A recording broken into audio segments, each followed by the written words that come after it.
Muito bom dia. Um sábado abençoado da parte do Senhor para as nossas vidas. E voltando a falar sobre o assunto de fé, propriamente dito, lá em Hebreus 11, no versículo 21, Hebreus 11, versículo 21 diz assim: Pela fé, Jacó, à beira da morte, abençoou cada um dos filhos de José e, curvando-se, adorou a Deus, apoiando-o na extremidade do seu bordão. Se nós formos ver a história de Jacó, Jacó também foi um homem que viveu pela fé.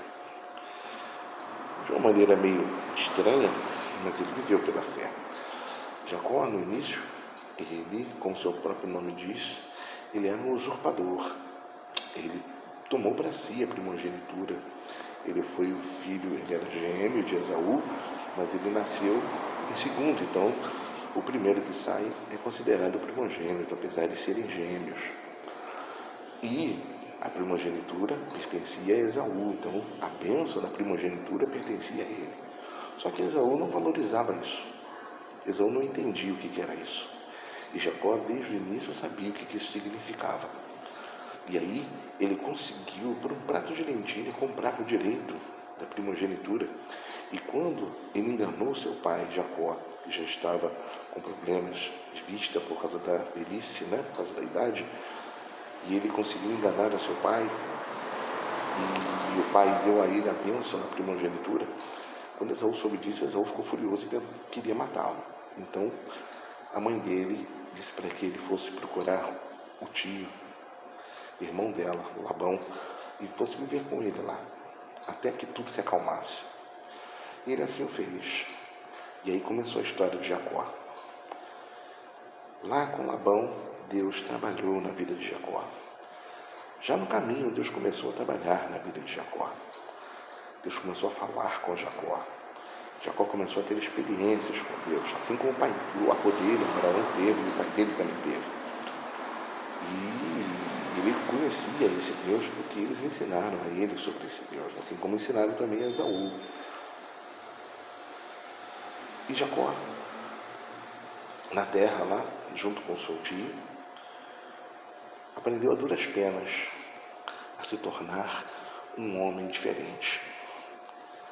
Foi enganado pelo tio, teve que casar com as duas filhas de Labão, pois ele queria casar com Raquel. Trabalhou 7 anos por ela, mas o tio enganou. E aí ele casou com Lia e teve que trabalhar mais 7 anos para conseguir ter a Raquel. Aí conseguiu, formou a família, trabalhava, e aí começou a pedir ao tio para receber a parte dele. E o tio sempre trocava. Quando era, não, a sua parte vai ser nas ovelhas malhadas. As ovelhas começavam a nascer malhadas, ao tio virava, não, essas ovelhas agora vão ser as pretas, e nascer as pretas vão ser as brancas, enfim. Ele encontrou um que era mais enrolador do que ele. E Deus foi trabalhando isso na vida dele ali naquele lugar. Quando ele saiu dali, ainda tendo muitas experiências com Deus, acho que a maior experiência que ele teve foi lá no Val de Jaboque, quando ele, como a Bíblia diz, lutou com Deus. E Deus tocou-lhe na coxa, e todos nós conhecemos a história, que ele saiu dali manco, e dali Deus mudou o nome dele de Jacó para Israel. E Jacó, sendo Israel, teve seus filhos, os 12 filhos. E um desses filhos era José, que era filho de Raquel, quem ele amava, filho da velhice dele. E esse menino, Deus começou a usá-lo também.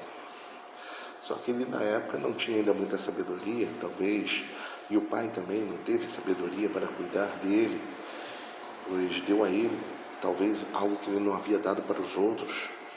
E os outros tinham uma certa inveja, um certo rancor por causa disso contra seu irmão, e acabaram vendendo ele como escravo para o Egito. Na verdade, para os ismaelitas, e os ismaelitas venderam ele para o Egito. E nós conhecemos a história, que Deus o tornou o segundo poderoso lá no Egito. E lá no Egito ele teve 2 filhos, Manassés e Efraim. E é sobre esses 2 filhos que fala nesse pedaço da história aqui de Hebreus, que quando Jacó já estava velho, ele pôde reencontrar com o filho dele, que ele tinha andado como morto, por causa que seus outros filhos haviam dito isso, que ele estava morto, mas depois toda a história foi revelada e eles puderam ter esse reencontro. E no final da vida, Jacó abençoou a vida dos filhos de José, Manassés e Efraim. Enfim, a vida de Jacó é mais ou menos parecida com a nossa.